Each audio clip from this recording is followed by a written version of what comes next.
Oh, Sean's a big vaccine, Is a big what? vaccine. I mean, he's the one who vaccinated half. I got my vaccine from him in the parking lot at Dodger Stadium. And of course, at that moment when a lot of people needed the vaccine, he did a How do you great know it thing. worked, though? How do you know it worked?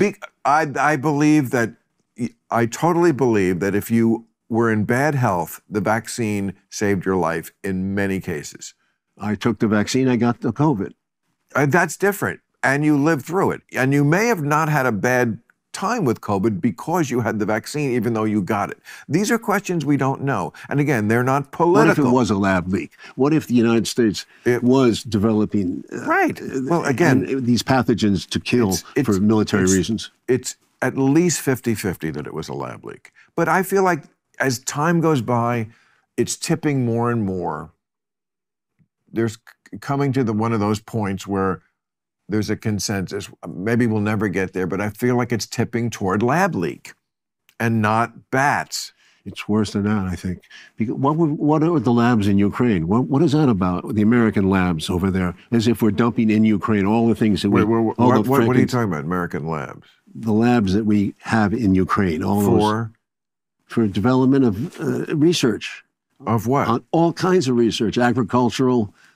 We have labs in Ukraine? We had. Had? Well, I don't know. They kind of buried it. Do you remember she admitted it? Nuland admitted it? Admitted what?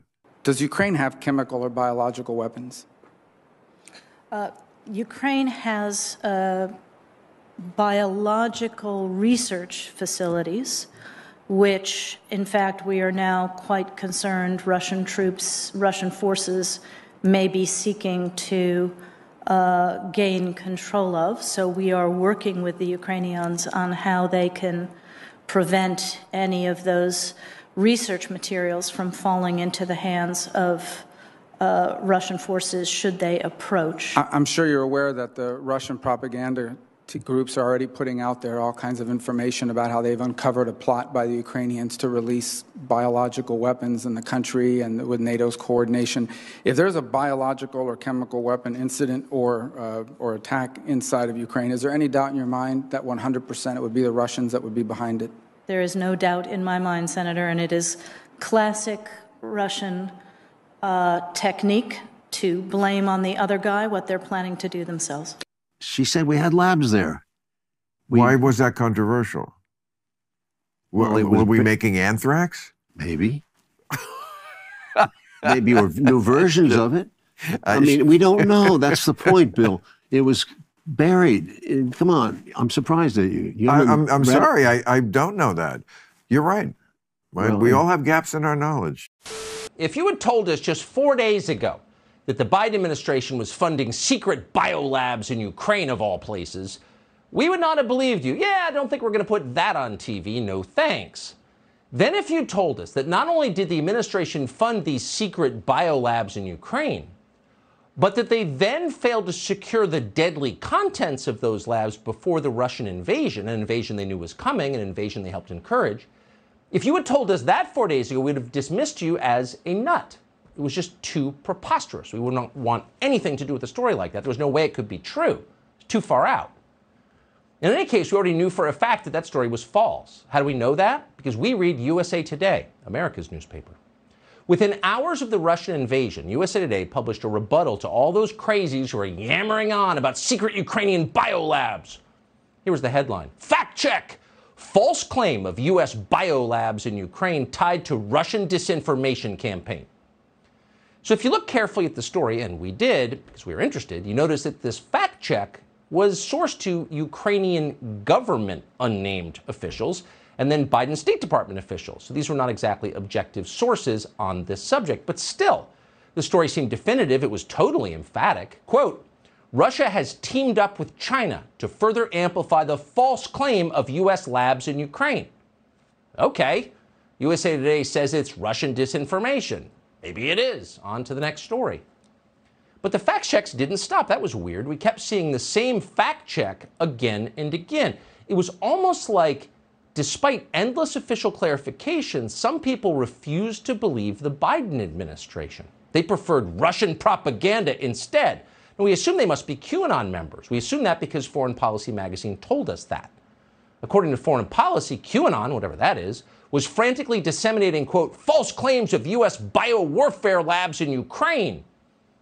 Those labs obviously didn't exist. It was all just another lie from the Russians, who lie for a living. Then the European Union weighed in, throwing its credibility behind the same claim. These are conspiracy theories, the EU told us. They're lies spread by Putin. An EU spokesman then reminded us that, quote, the credibility of information provided by the Kremlin is in general very doubtful and low. And that was good to know. Quote, Russian disinformation has a track record of promoting manipulative narratives about biological weapons and alleged secret labs. Yeah, we're not going to do a segment about secret labs in Ukraine. The last thing we want to do on this show is traffic in Russian disinformation spread by QAnon, so we took a pass on that story.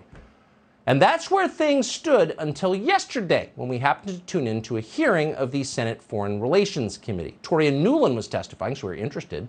Nuland's one of the people who brought us the Iraq War, never apologized for that, and kept getting promoted, because that's how D.C. works. Toria Nuland is now Joe Biden's Undersecretary of State in charge of Ukraine, and she knows a lot about Ukraine.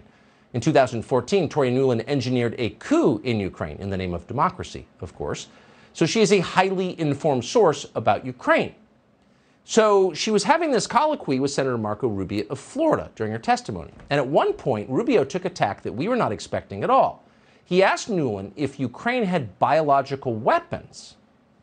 We never imagined Ukraine would have biological weapons. Why would Ukraine have bioweapons? So it seemed like a pretty strange question. But it wasn't half as shocking as the answer he got. Watch what Toria Nuland said. Does Ukraine have chemical or biological weapons? Ukraine has biological research facilities, which, in fact, we are now quite concerned Russian forces may be seeking to gain control of. So we are working with the Ukrainians on how they can prevent any of those research materials from falling into the hands of Russian forces should they approach. Oh. Does Ukraine have biological weapons? Ukraine has biological research facilities. What? You mean secret biolabs? Like the secret biolabs Ukraine definitely doesn't have? Ukraine has those? Yes, it does. And not only does Ukraine have secret biolabs, Toria Nuland said, whatever they're doing in those labs is so dangerous and so scary that she is, quote, quite concerned that the so-called research material inside those biolabs might fall into the hands of Russian forces. Try not to use profanity on the air to describe our reaction. Our jaws drop. Let's leave it there. Under oath in an open committee hearing, Toria Nuland just confirmed that the Russian disinformation they've been telling us for days is a lie and a conspiracy theory and crazy and immoral to believe is in fact totally and completely true. Whoa. You don't hear things like that every day in Washington. Talk about a showstopper. Let's review what little we do know about this.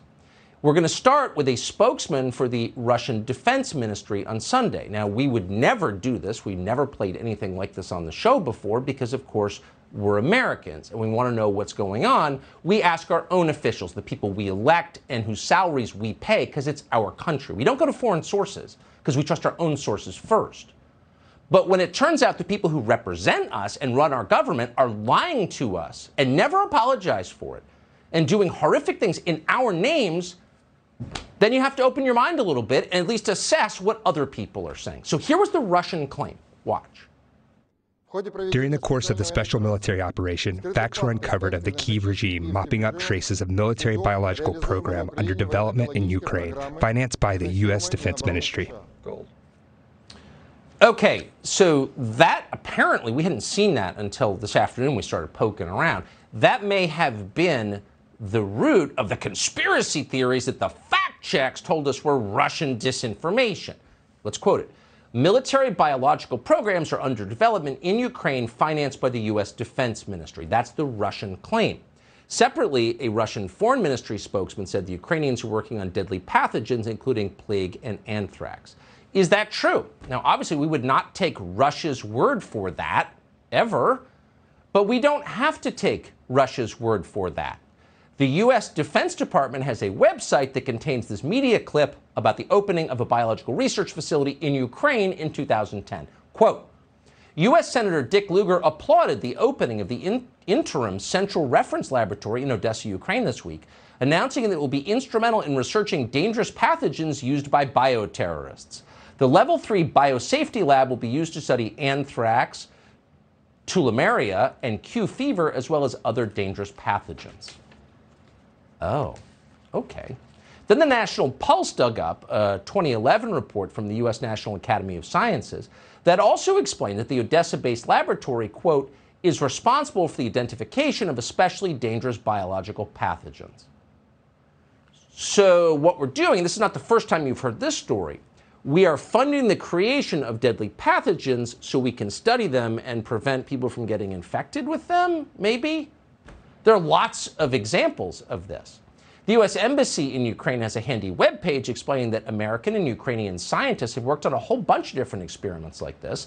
Some of the projects include work on African swine fever virus, hemorrhagic fever virus, and various avian respiratory viruses.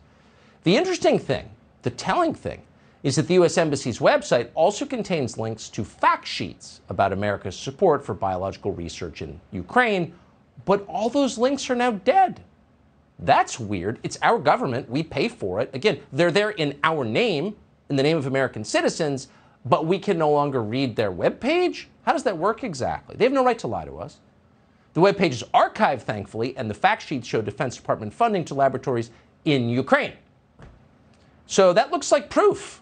It's not Russian disinformation. It's totally real. Sorry, USA Today, America's newspaper. It's real. You can look it up on the internet if you want.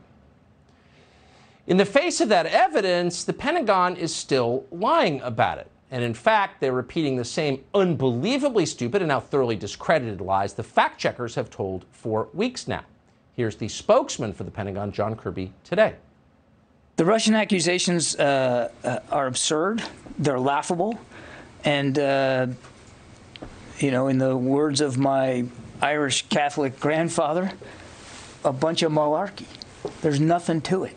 It's classic Russian propaganda.